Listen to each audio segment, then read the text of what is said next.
Hello guys, can you hear me?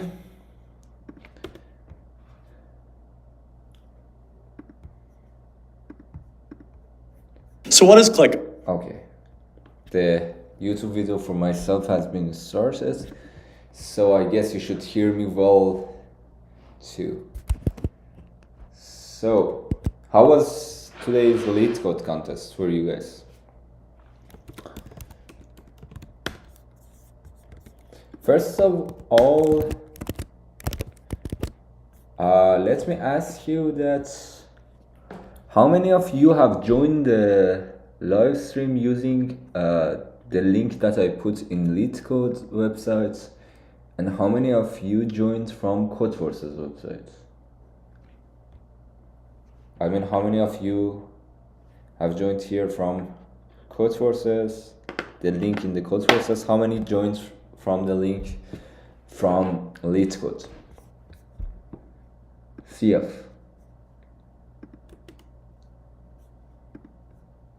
Codeforces. Thank you. Crazy meme.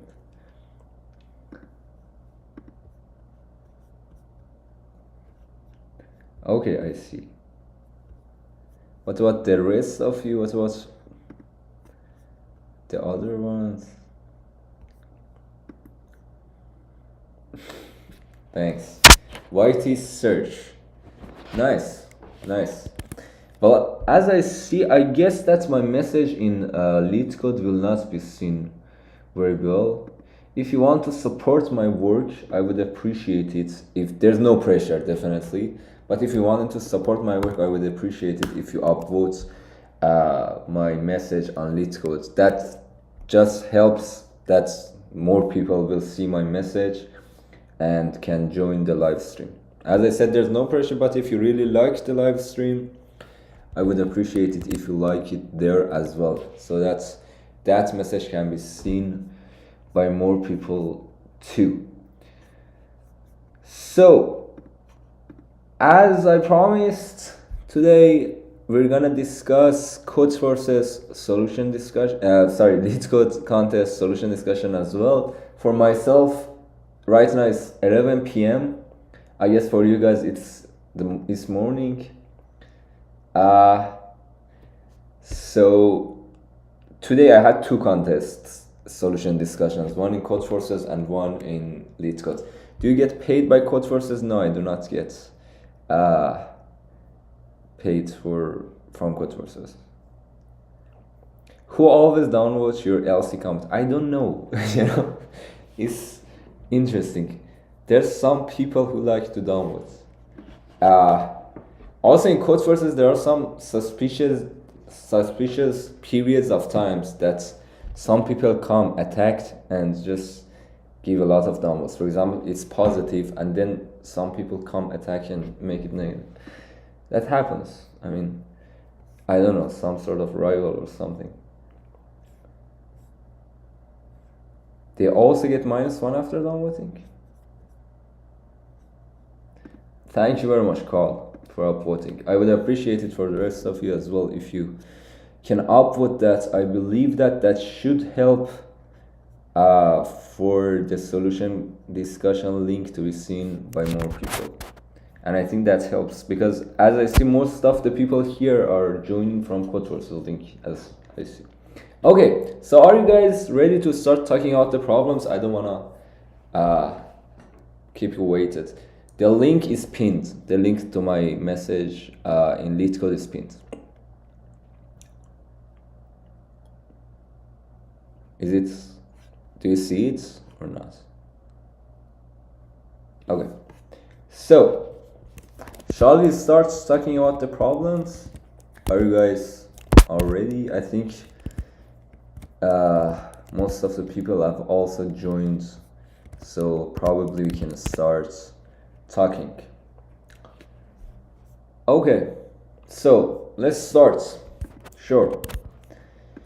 Okay, first thing first, the first problem is question 1, smallest number with all set bits. It says that you are given a positive number n, return the smallest number x greater than or equal to n such that the binary representation of x contains only set bits. A set bit refers to a bit in the binary representation of a number that has a value of 1. So it means that all the binary bits in this number must be 1. So what I'm doing in this problem, what I'm doing is that I start from 1 each time. As long as it is less than n, it should not be less than n. It should become greater or equal to n. So as long as it is less than n, it is still not good. I multiply it by 2 and then add 1 to it. So this way I make this number bigger. I mean, it's like I'm adding another 1 to the end of the binary representation of this number, basically, by doing this. So if, for example, the number is like this, let me make this bigger. If your number is like this right now, next time it's like you multiply it by 2. By multiplying by 2, it's like you're adding a 0 to the end, and then by adding 1, it's like this 0 turns to 1. So it's like you're adding another 1 to the end of it. So as long as it is not greater or equal to n, you will add another 1 to the end of it. Then again, if it is not, add another 1. And continue doing this as long as x is less than n. The first time that x was greater or equal to n, you will stop. And this condition is going to be false, and you will stop. In that point, you will return x. And if you submit this, you see that it gets an accepted verdict. So this is all about problem 1, question 1. Is it clear? So this was the easiest question of the contest. If it is clear for you, you can put a plus in the chat, or say that in the chat, or use this emoji. Or if you have any questions about them, let me know. Thank you very much, Jafar Khan. I just converted into a string and made it. Okay, I see. Nice. Hey, Rohitas. Nice. Okay. So if that's clear and you have no questions about it, now we can move on to the second problem of the contest. Let me bring it.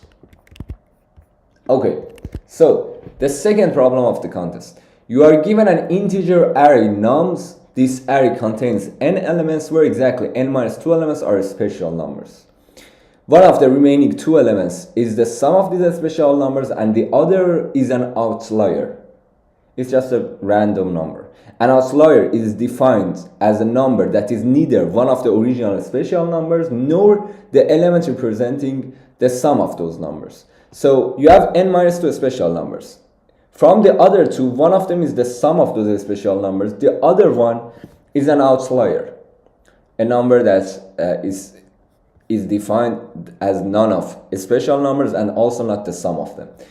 Note that the special number, the sum elements, and the outlier must have distinct indices but may share the same value. Return the largest potential outlier in nums. So basically, what is the most important thing? Hi, Adarsh. What is the most important thing that we can say? I mean, when can we say that by removing this outlier, the rest can be okay? If this is an outlier, it means that if you remove it, you can say that one of the numbers is equal to the sum of the others. So what does it mean? It means that if one of the numbers is x, the sum of all the other elements must be x as well. So it's like by removing this outlier, by removing the outlier, the remaining elements must have an even sum. For example, like 2x, because as I said, if the sum is x, the rest of the elements, their sum must be x as well, because this is the sum of all the other elements. And x must exist in the remaining array. So the sum for some x, the sum must be 2x, and x must exist. So what do I do? Let's define sum. Let's not define sum as the sum of all the elements. Let's define sum as the sum of all the elements from 1 to n ai.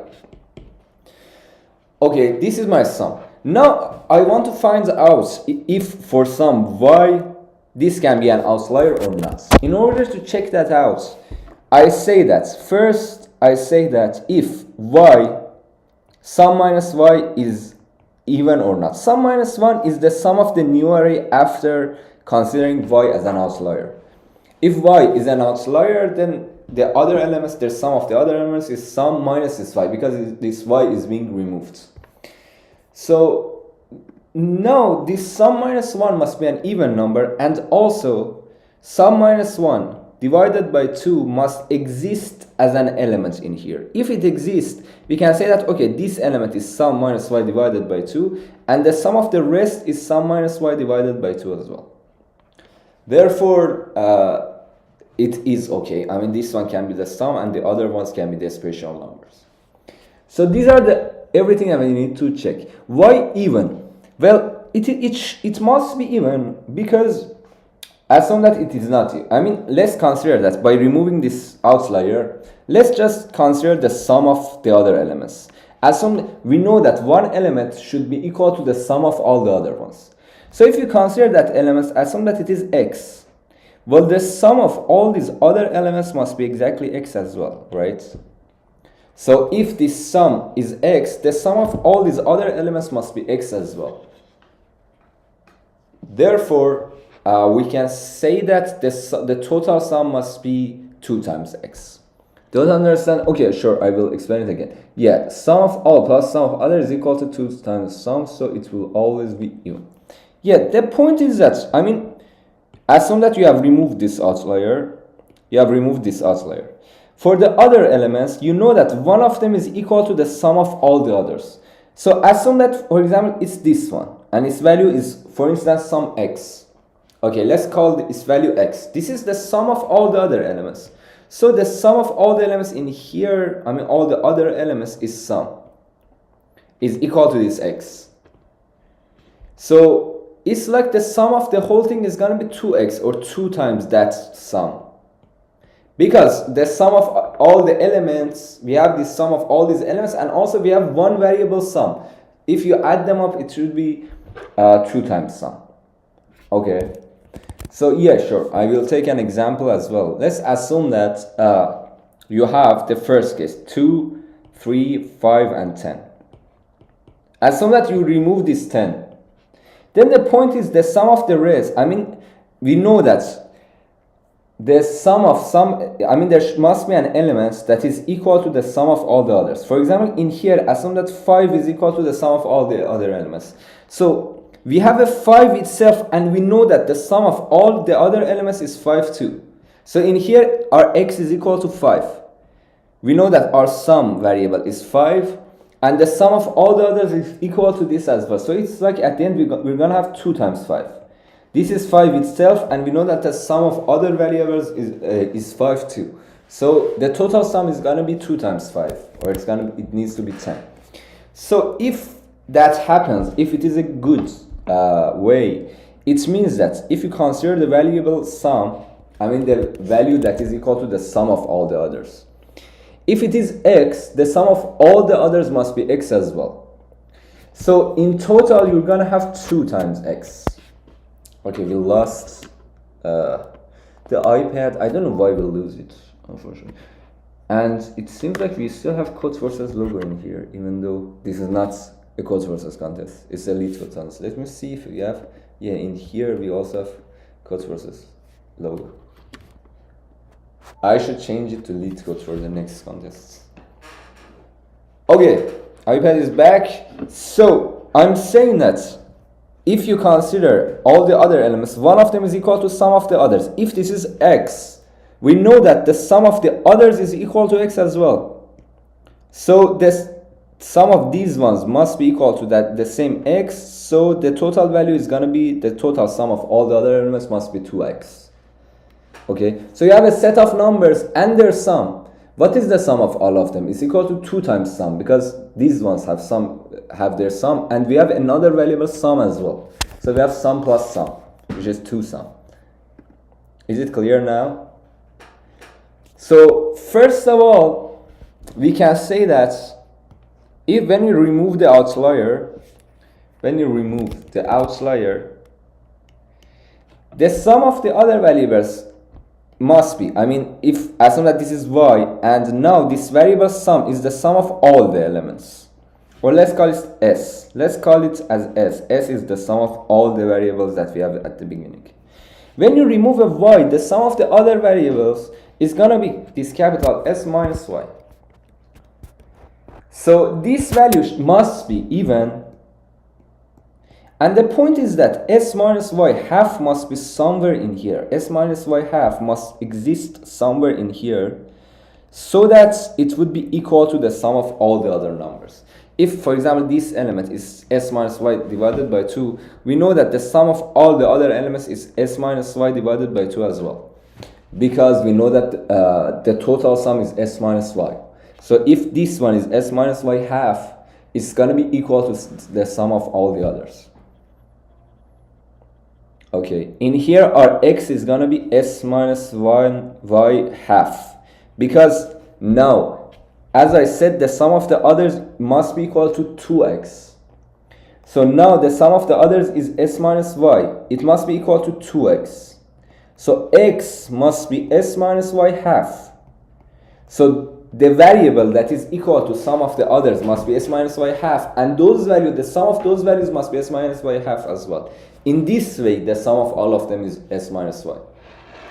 So the point is that s minus y must be even, and also s minus y half must exist in your array as an element. So s minus y must be an element in your array. Is it clear now? So these are the only things that you will check. These are the only things that you will check out. If that happens, you can say that this one can be an outlier, otherwise it cannot. Now the only point is that, the only important point that is very important is that your numbers can be from minus 1,000 to positive 1,000. As you know, in C++ you cannot have access to negative cells with negative indices. So when I want to define some things on elements, for example, assume that I want to have CNT of x, that says that how many x's do I have? How many x's do I have? Let's call it CNT of x.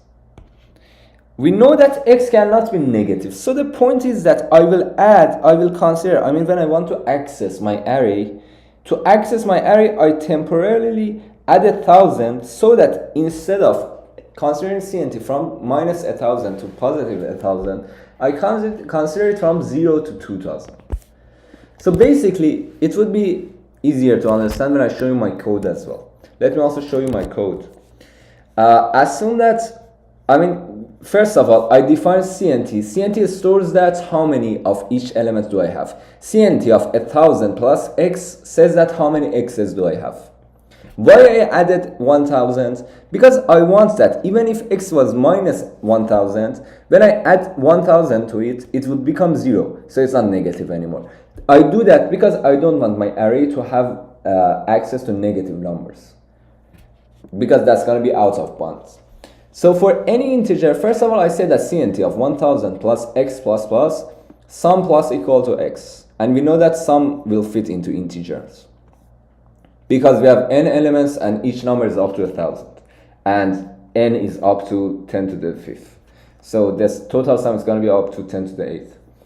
And initially, I set my ans to a very negative number. I set it as minus 2,000 because I know that it's less than all the numbers. So when I consider maximum of ans and x at the end, this will not be our answer.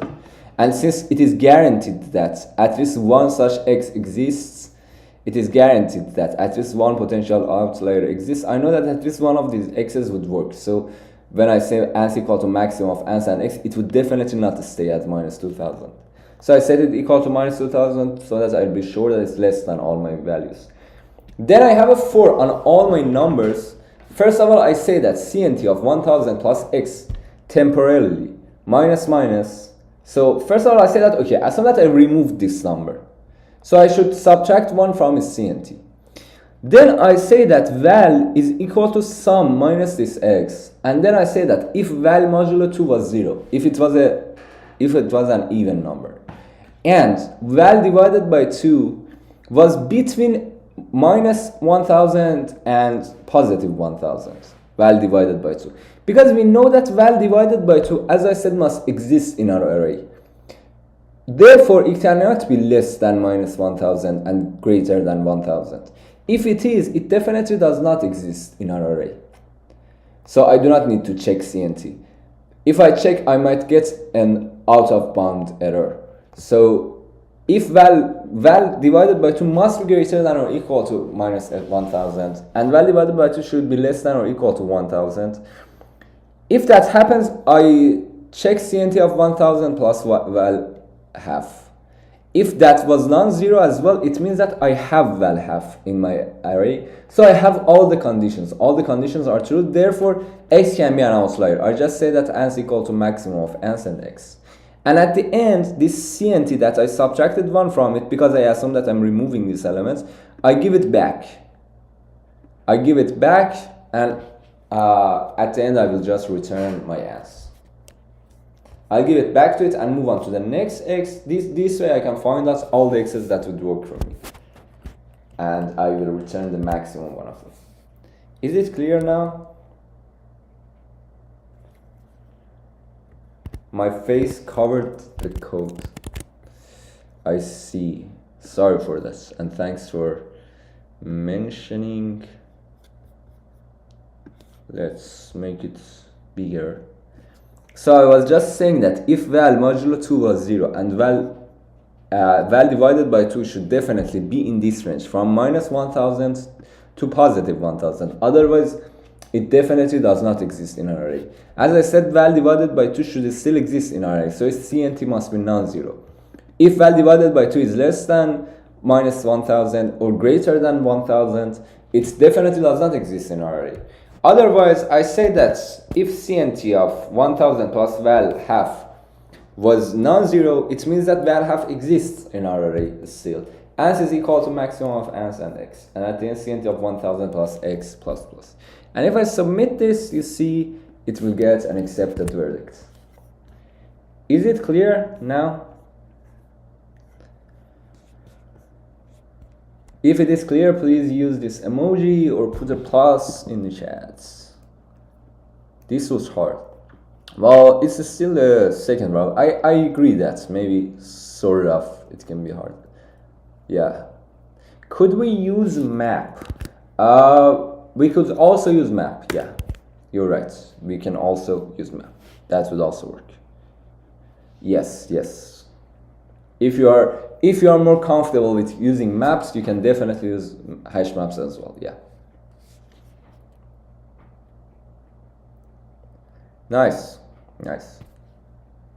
Okay. And guys, I say it again because new people have joined. Let me also make sure that this is completely fit. Okay, yeah, yes. Guys, if you like this live stream so far, I again would appreciate it if you can upvote my message in Leetcode as well. There's no pressure, but I believe that if you upvote, it can help it to be seen by more people. So, because I think that now not many people can see my message in Leetcode that we're having this weekly contest. So if you really like it, I would appreciate it if you like it there as well. If you wanted to support my work. If not, that's completely okay and there's no pressure. Thank you. Thank you. Thank you, Jafar Khan, and thank you, Adarsh. Your rank, bro, this time, I think my rank was very, very not good. I mean, it was bad because I had 2 stupid bugs. But anyway, I solved all the 4 problems, so it's not that bad. But I had bugs. So my rank this time was 170. Yeah, but yeah, these bugs harmed me, really. Last time I think it was 19, if I remember correctly, right? It was something like that. So, are you guys ready to talk about the next problem? Thank you very much. Thank you very much.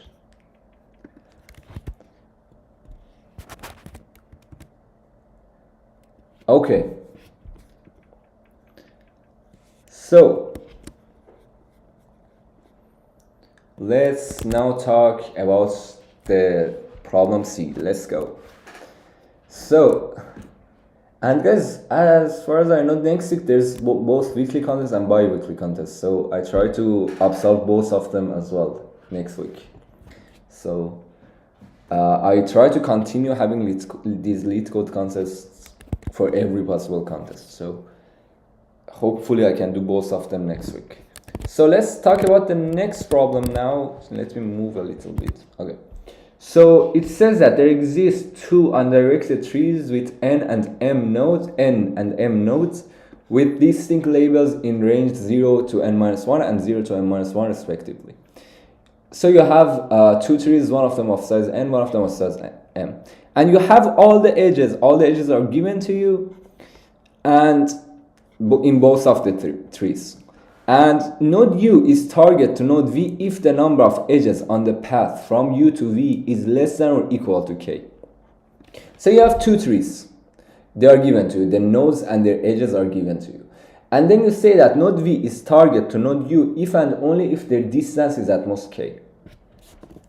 And it says that a node is always a target to itself because its distance to itself is 0. Return an array of n integers. Answer when answer of I is the maximum possible number of nodes targets to node I of the first tree if you have to connect one node from the first tree to another node in the second tree.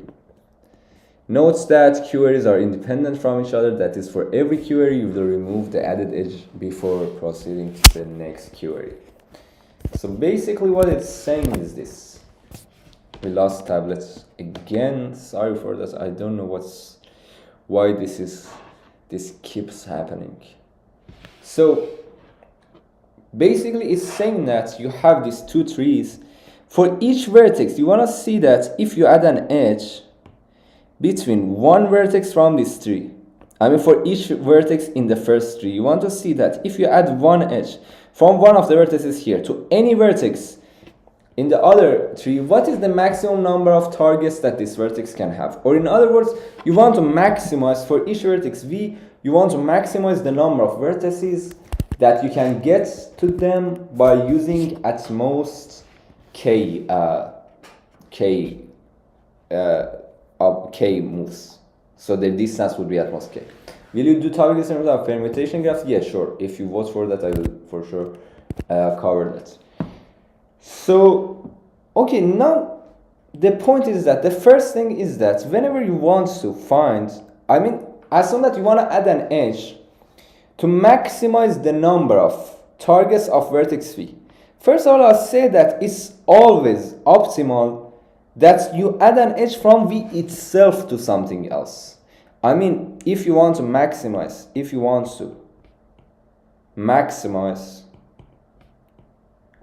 targets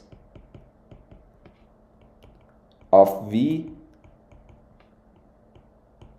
if you want to maximize the number of targets of v, the edge should go from v, because assume that the edge goes from another vertex, then this is not wise. This doesn't make sense at all, because instead of this edge, let's remove this edge and instead directly go from v to there.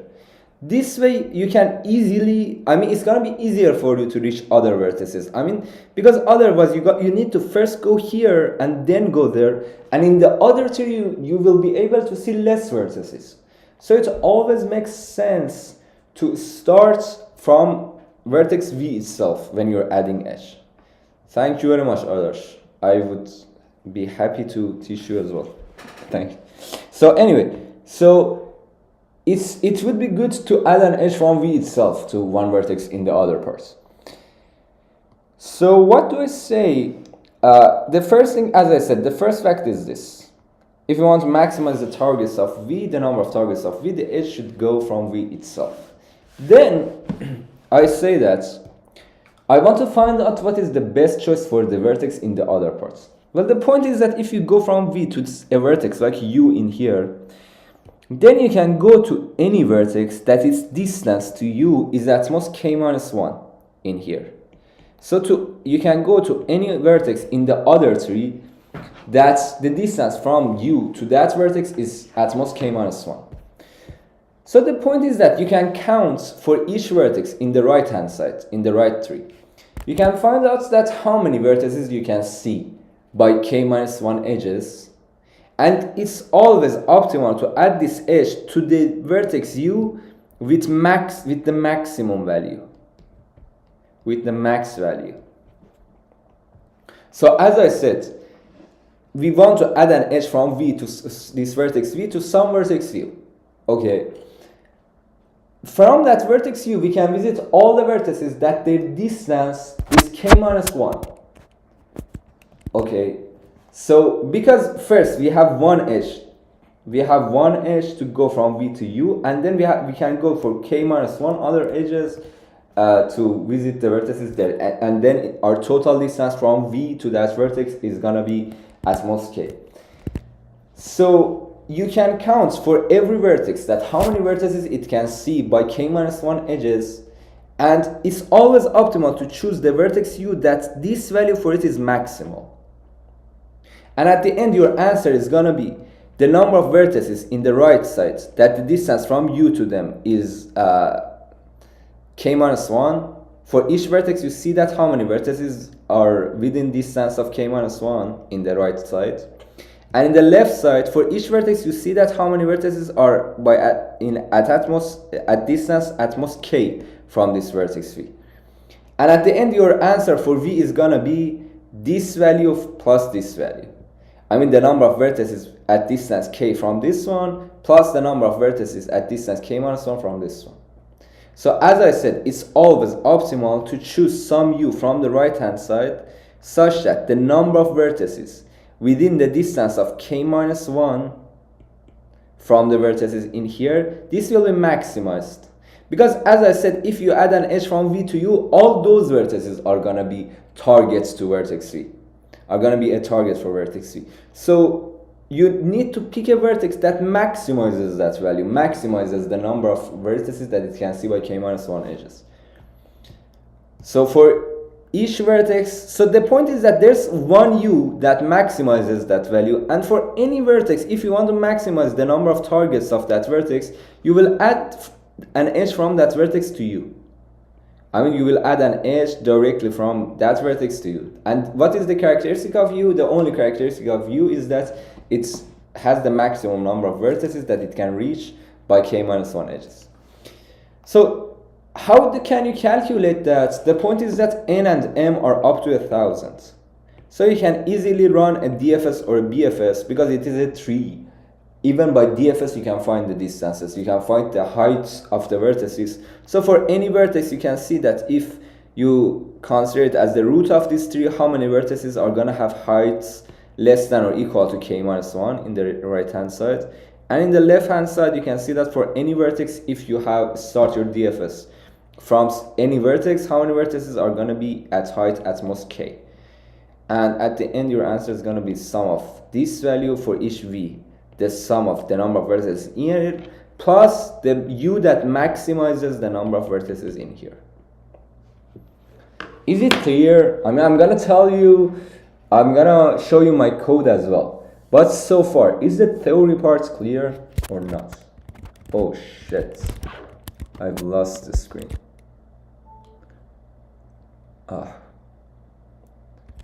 But I lost it recently, you just lost 10 seconds. So, is it clear? If it is clear, please put a plus or use this emoji. Yeah, sure, I will take an example as well. I will also take an example. Let me check this tiles again. Okay, it's back now. Okay, so if you take a look at it, for example, consider this graph. I mean, these two graphs. Can you see it easily? I mean, is it completely? Let me see if you can completely see this. You cannot completely see this. Okay, so the point is that, for example, in here,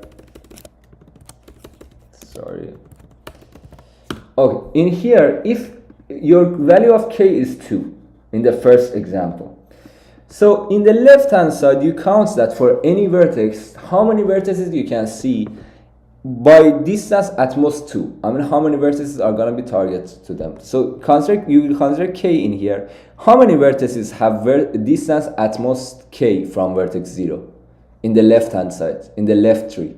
How many vertices have distance 2, at most 2 from this vertex 0? Can you say that?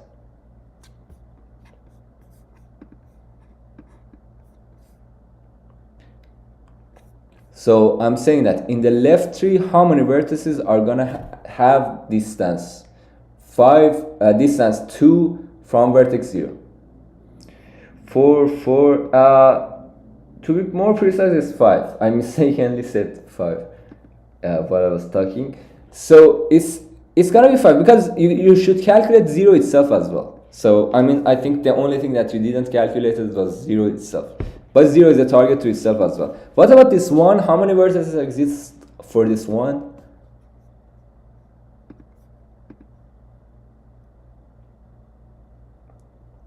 What is the answer for this 1? Exactly, it's 3. It's vertex 0 and 2 and 1 itself. For this one, it's gonna be, you can say it's gonna be 5 as well. It's gonna be 5 because it can see everything. For this one, it's gonna be 4, and for this one, it's gonna be 4. And as I said, in the other graph, you will consider the distances of at most k minus 1. Why k minus 1 instead of k? Because if you add an edge from any vertex in here to any vertex in here, you will spend one edge to go there, and from there you can go by at most k minus 1 edges.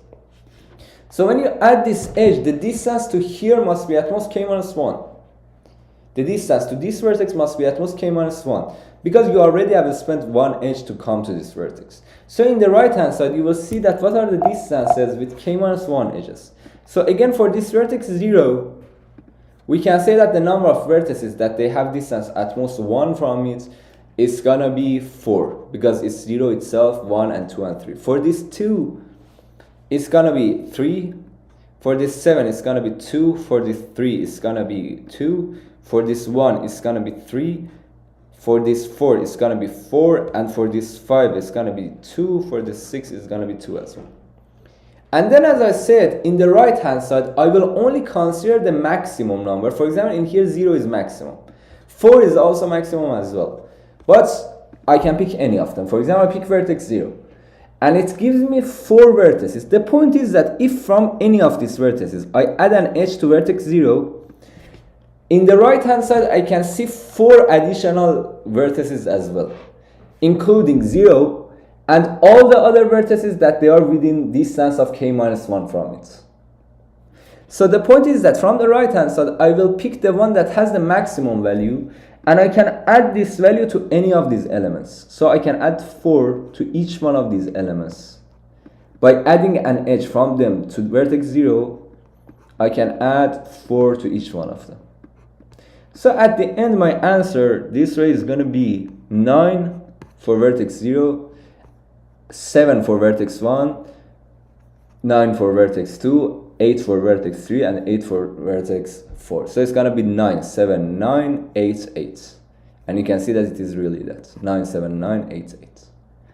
So as I said, you will find out that how many vertices have distance at most k minus 1 from each vertex in the right hand side, how many vertices have distance at most k from each vertex in the left hand side, and from the right side you will consider the maximum number, and from the left side for each vertex you add that maximum number in right to it. And how can I find out how many such vertices exist? I can run a DFS on it. Okay, great. So I can run a DFS. How do I run this DFS? I will do like this. Let me make it bigger. So I'm saying that assume that, you want to calculate this. First I see that what is the value of, I will tell you about this DFS at the end. First I get the value of n and m, and I will get all of the edges. And for all the edges in the first graph, I will store them in this vector g. In the second graph, I will store them in this graph, in this vector h. So for any edge between u and v, I will say g of u dot pushback v, g of v dot pushback u. G of u are all the adjacent vertices of u in the first graph, in the first tree. And h stores all the edges in the second tree. And then these values is gonna be the number of vertices at distance at most k from the vertices in the first graph. And this one, for the second one, I will consider distance of k minus 1. Let me now explain DFS to you. What DFS does, it gets some vertex v, it gets the adjacency, the vector of the adjacency vector, it has all the adjacent vertices for each vertex in a vector. It gets another vector that stores all the heights of the vertices. It ensures that the heights are at most k minus 1. Well, after that, because I changed my implementation, we didn't really need that as well. So this could be removed. Do not care about this that much because I pass integer k to it. And there I have int of par equal to minus 1 because we are running DFS on a tree. When we run DFS on a tree, we can just pass the parents to it and just make sure that from a vertex, we do not go to its parents again. So first of all, I say that if k was less than 0, I will return 0 because if I want to find the number of vertices that the distance from this one is negative, there's no vertex. It only happens if in the other side k was 0, and when I come here, because I subtract 1 from it, if k is 0, this k minus 1 is going to be negative 1. So in this case, I'm going to say that return 0, there's no vertex. If k was 0, I will return 1, only this vertex works, but I cannot go deeper down. Otherwise, I say that my rest is right now 1, and then I will have a for on all the vertices, and I will go down and I will subtract 1 from the k that I have right now. So the point is that I start from the root, I will call their children, and I will subtract 1 from the value that I had in there. And they call their children, and they again subtract 1. They will go in each layer, they will subtract 1. And when it reaches 0, they will not go deeper anymore.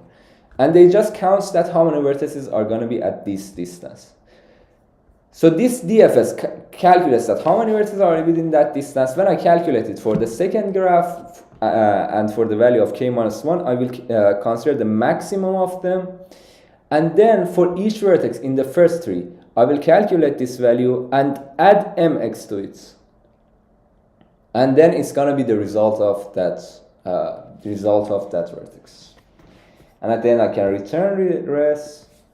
And if I submit this, you can see that it gets an accepted verdict. Is it clear? BFS would also work, yeah. You could also do BFS. You could start a BFS from each node. Yeah, that's also possible. Yes, exactly. The parent trick is very nice and it's very useful. The parent trick is really useful. And the point is that when you have a DFS on a tree, you can just keep the parent and do not go to that.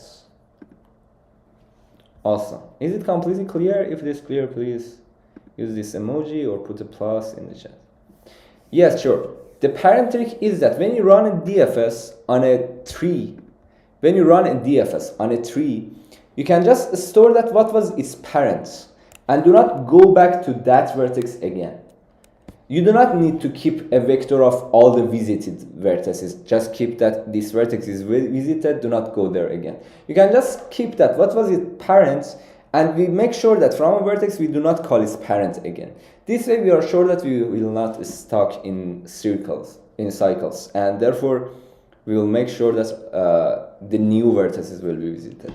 The only vertex that you need to take care of do not go in that is your parents. You need to make sure that you will not call your parents from any vertex. And whenever we call the DFS, we will pass the parent as well to it, so that from there we make sure that we do not come back to this vertex again. Okay, nice. And guys, if any of you is not still in our Telegram channel, let me send you the link of the Telegram channel as well. You are more than welcome to join our Telegram channel. I think the number of members is almost 3,000 there. Let me bring Telegram. Let me see that how many members do we have right now. It's exactly 3,000 right now. It's very cool. It's just became 3,000 members. Exactly 3,000.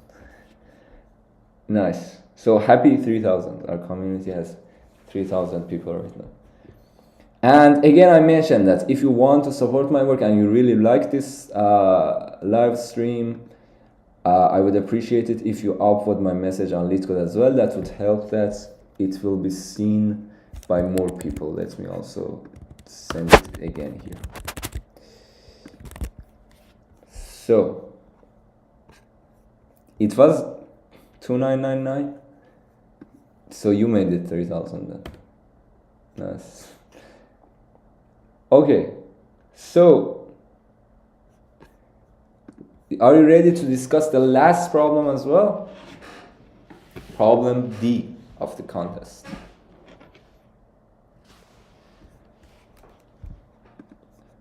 We can now, this was the problem D is the last problem in the contest that we can talk about now. So, sure, let's go. So, the last problem says that, question number 4, maximize the number of target nodes after connecting trees. This one is very example to the previous problem. The only difference is that a target node is a node for U. U is target to node V if the number of edges on the path from U to V is even. If the number of edges from U to V is even, U is a target to V. And a node is always target to itself. You need to return an array of n integers answer, where answer of I is the maximum possible number of nodes that are target to node I of the first tree if you had to connect one node from the first tree to another node in the second tree. So it's exactly the previous problem. The only difference is that instead of needing the distance to be at most k, we need distance to be even. That's the only difference. So what do we say here? Well, in this case, we just need to find out in each tree, we color the vertices in black and white. So it's like, we can say that a tree is a bipartite graph, right? A tree is a bipartite graph. But if you do not know what is bipartite, it doesn't mean anything important. It just means that a tree have two groups of vertices. If you start from the first node, consider this tree. By bipartite, I mean that you can split them into two groups such that all the edges are from one group to another group. There is no edge inside one of the groups. All the edges are from one vertex in this group to one vertex in this group. For example, you can, in this right tree, you can consider these vertices as one group and these vertices, these blue ones, as the other group. So it means that we can split the vertices into two parts such that one side of each edge is one color and the other side is the other color. So the point is that whenever you add an edge from a vertex here to a vertex here, either your distance to blue vertices is even or to red vertices it is even.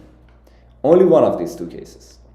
You can easily see that also inside the tree, all the vertices that have the same color, that they share the same color, their distance to each other is even, and all the vertices that they have different colors, their distances is odd. Their distances are odd.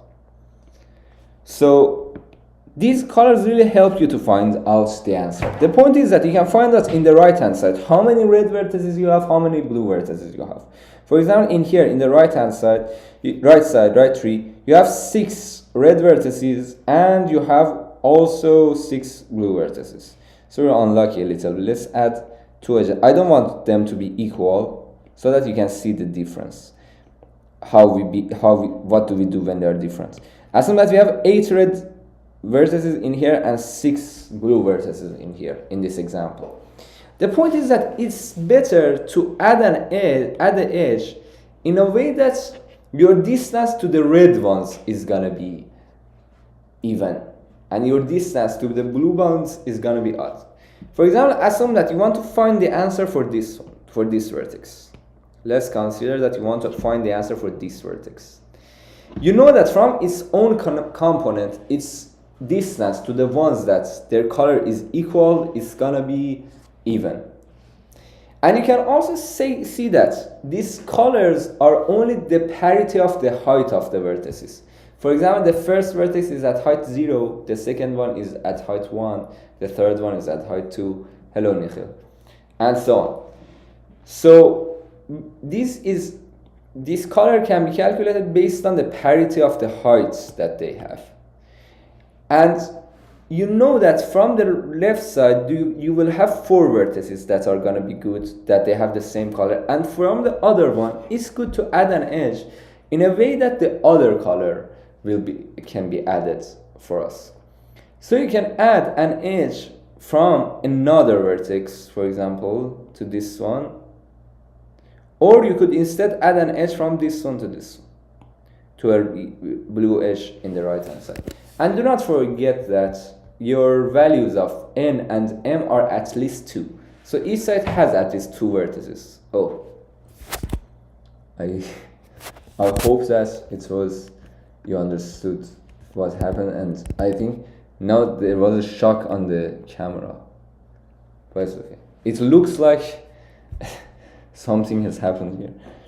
Okay, so what I'm saying is that you can consider the maximum of these 2 values and just make sure that those are the vertices that have even distance from this vertex. Okay, so first of all, you will find all the colors, you will find the heights in both sides, and you just add the max. You will find out in the right hand side which color is maximum, and you will add that value to all of the vertices in the left hand side. You see that how many vertices are at even distance from them in their own parts, and then you add the maximum of the 2 colors in the other parts to them. This way you will find the answer. Should you always add an edge to the color which has a smaller quantity? Yes. I mean, if you add an edge from the vertex itself, if you add an edge from vertex V itself, you have to add the edge to the smaller quantity so that your distance to it would be odd, would be 1. 1 is odd, and the distance to the other color would be even. Yes, so that's basically what you need to do. So, for instance, in here, let's consider this example. In here, this vertex is red. These vertices are blue, for instance. And in the other sides, these 2 vertices, for example, are blue, and these 2 vertices are red. In the right hand side, we have 2 blue and 2 red vertices, so they're not different really. Both of them are 2, so it's not different. That's what you will get. In the left hand side, you know that how many vertices have the same color as this one? It's 1. For these ones, it's 4. There are 4 vertices of the same color. So, and you know that from the other side, you have 2 reds and 2 blues. You either get the reds or you get the blues. In both of the cases, you add 2 to each value. So you add 2 to each of, you need to add 2 to each of these values. You get 2 from the other part. So your answer will be 3, 6, 6, 6, 6. And as you can see, it really is 3, 6, 6, 6. Now, let's consider the other example. In the other example, these 2 vertices are going to be red. The ones that I do not color are going to be blue. So, to save time, I do not make the rest blue. So in the right hand side, we have 3 red ones, and we have 5 blue ones. 5 is better than 3, so we can add 5 to the answer of each vertex in the left hand side, left 3. So we know that for this one, the answer is already 3. We have 3 vertices with red, so their answer is already 3. For these ones, the answer is already 2. And we can add 5 to each one of them. So this would turn to 8. This would be 7. This would be 7. So your answer is going to be 8, 7, 7, 8, 8 at the end. And if we look at it, we see that it really is 8, 7, 7, 8, 8. So now let's talk about the code. How can we implement this? The point is that we can just, again, keep the vertices and the graphs. This is completely like the previous problem. And then in our DFS gets the vector G, that is the adjacency vector of the tree. It says that which vertices are adjacent to each other. And you have another vector H that keeps the heights. It keeps the heights modulo 2. So it's like at the end it's gonna be either 0 or 1. Okay, nice, that looks easy. No, it's either 0 or 1. So the point is that zeros are one part and the ones are gonna be the other part. You go on all the other vertices, G of V, if U was equal to parent continue, it's DFS on 3, so if it was a parent, you will continue. Otherwise you set H of U to be 1 minus H of V. And then you say DFS of U and G and H and V. U is the next vertex, its parents is going to be, G and H are going to be the same. They are going to be the same. And the vectors have reference, so you can change. If you change H in here, the H will be changed in the main function as well. I mean the function that has called it as well. So you can just keep all the heights. You run two DFSs. This way all the heights will be calculated. All the parity of the heights will be calculated. So it's like you know the parts then. And then you say that CNT0 is 0, CNT1 is 0. For every vertex, if H2 of I was 1, you will add 1 to CNT1. Otherwise, you add 1 to CNT0. You could instead define CNT as an array of size 2, and then you could just say that CNT of H2 of I plus plus. But it's not very, very different. And you say that MX is equal to maximum of CNT0 and CNT1, and you have another for that calculus. You reset CNT0 and CNT1, you just needed maximum of them. So you reset them and now calculate that how many zeros and how many ones we have in the first tree. And then when you have a 4, if it was in the H1 of I was 1, you will push back CNT1 plus MX, otherwise you will push back CNT0 plus MX. And if you submit this, you can see that it will get accepted verdict at the end. Is it clear? If it is, please put a plus or use this emoji.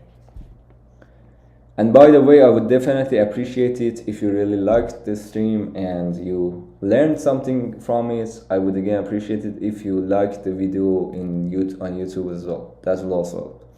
There's no pressure on doing any of this, but doing any of these things would definitely support my work. So if you want to do something and support my work, I would really appreciate that.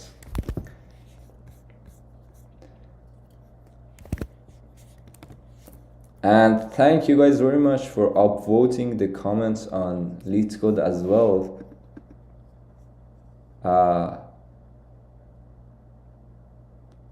This really means a lot, and I already see that there are 11 upvotes there.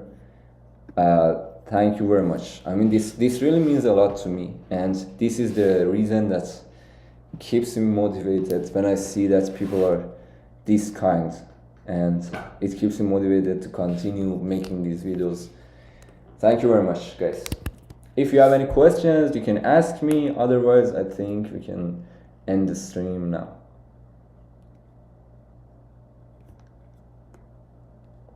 Okay, so see you next time. See you guys next time. Bye-bye for now.